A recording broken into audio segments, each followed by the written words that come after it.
حضرت حسین رضی اللہ تعالیٰ عنہ،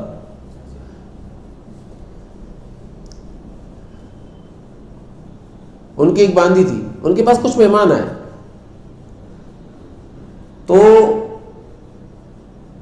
وہ عرب کے اندر ایک چیز تھی کہ جب مہمان آتا تھا نا گرم شوربہ پیش کرتے تھے، اس کو گرم یخنی، صحیح ہے نا، جو سوپ آج کل ہم لوگ پیتے وہ اسی سے قیاس کر کے پیتے،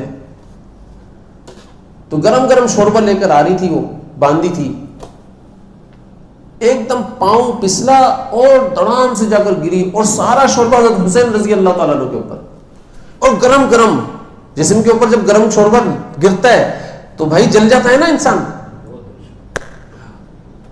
حضرت حسین رضی اللہ تعالیٰ عنہ کا جسم جل گیا اور انہوں نے یوں کر کے دیکھا، اے ہے وہاں کی باندیاں بھی کیسی ہوتی تھی، فوراً فرمایا والکاظمین الغیظ. باندی نے فرمایا والکاظمین الغیظ، کیا مطلب ہے؟ غصوں کو پی جانے والے، والعافین عن الناس، اور لوگوں کو معاف کرنے والے، درگزر کرنے والے. تو حضرت حسین رضی اللہ تعالیٰ کے سامنے جب والکاظمین الغیظ پڑھا، آیت پڑھی یہاں تک، فرمایا ہاں میں نے تجھے، میں غصے ختم کر دیا میں نے اپنا. والکاظمین الغیظ والعافین عن الناس، اور پھر جب والعافین عن الناس پڑھا تو فرمایا ہاں میں نے تو اس سے درگزر کر لیا، میں نے تجھے معاف کر دیا، تو نے کچھ کیا ہی نہیں. واللہ یحب المحسنین. جب یہ آیت پڑھی واللہ یحب المحسنین، بھائی اللہ تعالیٰ تو محبوب رکھتا ہے احسان کرنے کو، جا تجھے آزاد بھی کیا.